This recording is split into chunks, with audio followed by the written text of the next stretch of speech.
stuff that you miss, or the stuff that doesn't get the attention it should get, because there is so much else going on.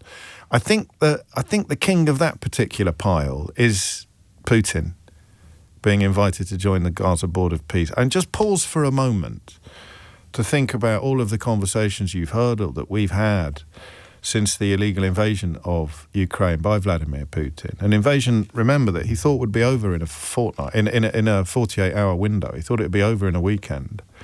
And if it had been over in a weekend, he'd still be there now. It would be like Crimea. The West wouldn't have been able to do a great deal about it.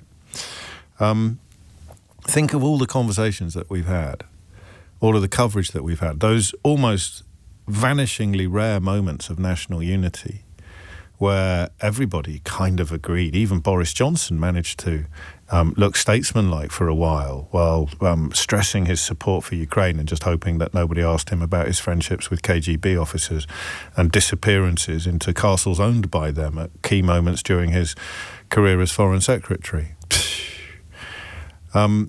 Everybody agreed. You could see it in the refugee effort. A country that is devouring itself when it comes to asylum seekers and refugees suddenly found its conscience, found its heart when people fleeing the war in Ukraine needed shelter and needed looking after. Ukraine was about as close to a truly unifying issue that I can remember seeing in the last few years. And yes, we could have gone further and we could have done more, but pretty much everybody was on the same page, except, of course, Putin sympathisers. Nigel Farage, Putin being the politician that Farage admires most in the world, unless, of course, now he's been overtaken by Trump, given that Trump's enmity towards this country is becoming almost as clear as Vladimir Putin's. But Putin is going to sit, or has been invited to sit, on a board of peace that will begin by carving up the Gaza Strip and then move on to become a sort of rival or alternative to the United Nations, membership of which involves paying $1 billion to Donald Trump and or his organisation. Because as Simon Marks explained to us yesterday, this would not end with his presidency. This is a body that would persist in the aftermath of his political career. So, I mean, it looks, to all intents and purposes, like an organisation designed to treat the world like one of those bombed-out parking lots that the NCP billionaires bought up in the aftermath of the Second World War. He'll just go around the world essentially helping himself to plots of land where he thinks profits can be made, all under the banner of peace. And Putin being invited to join it is a moment of extraordinary peril. And yet, like you, I've kind of filed it, moved on. Did I see yesterday that the president of Belarus had received a letter as well? I certainly saw a minister in the Belarusian administration claiming that they had a letter inviting them to join Donald Trump's so-called Board of Peace. I mean, this is, I know we overuse it. We probably need an Orwell bingo if Nick Abbott hasn't done it already. We should get a bingo sheet going of all the things happening now that George Orwell predicted would happen. But the bloke who is embarked upon an illegal war on European soil, the bloke who has illegally invaded a neighbour, the bloke who is a war criminal according to any legal or historic or academic definition of the phrase, has been invited to join something that Donald Trump calls a Board of Peace to help oversee a ceasefire in Gaza, the likes of which Donald Trump promised yesterday or last year or 10 minutes ago or a week last Tuesday that he would somehow be visiting upon Ukraine. And these are the moments, I don't want to go on about mad Daily Mail columnists, but these are the moments that people like Dick Littlejohn must just I pretend aren't happening. Oh, I'm a patriotic supporter of the British interests. Oh, how do you feel about a sworn enemy of British interests being invited to join an outwardly rather corrupt-looking outfit being set up by the bloke you think is brilliant? Oh, yeah, but we don't need to talk about that. Isn't Keir Starmer awful? Poof, he's such a lawyer. It's insane what's going on now. Don't laugh. There are mornings when I actually wonder what I don't work all this stuff out in the bath.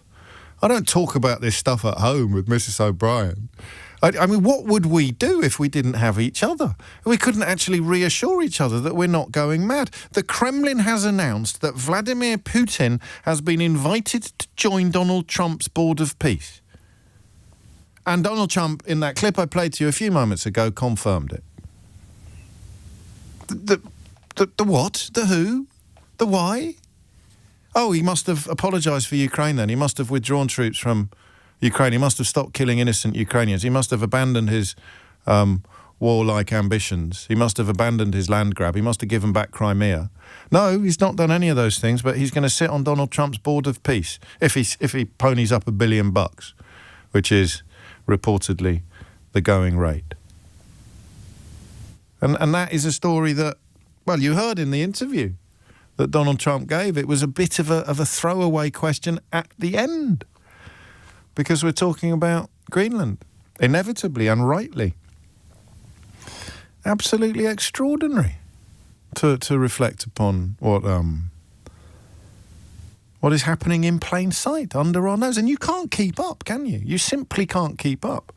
Nobody can keep up. So even, I hesitate to say this bit out loud because it's a little bit turkeys voting for Christmas, but if, as we suggested at the top of the last hour,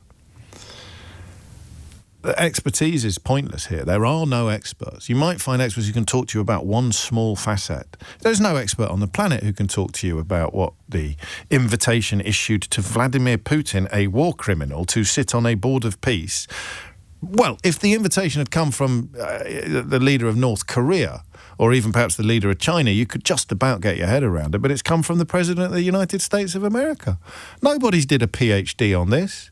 Nobody has a historical precedent for this, and it means that foreign policy analysis or journalism is pretty difficult to conduct as well, because how often can you sit here sighing, mopping your brow, picking your beard, and opining that everything's gone absolutely bonkers? But if you stop doing it, you stop looking up. If you stop doing it, you stop looking up at the meteor heading towards our planet. So you can't stop doing it. And you have to keep asking the questions that exist in the parameters of normality, even as you are chronicling epic abnormality. And that's the question, which you could be very easily forgiven for having forgotten,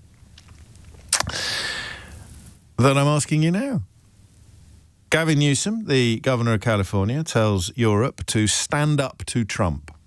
Not for the first time, but possibly with the greatest appetite, am about to ask you what that looks like.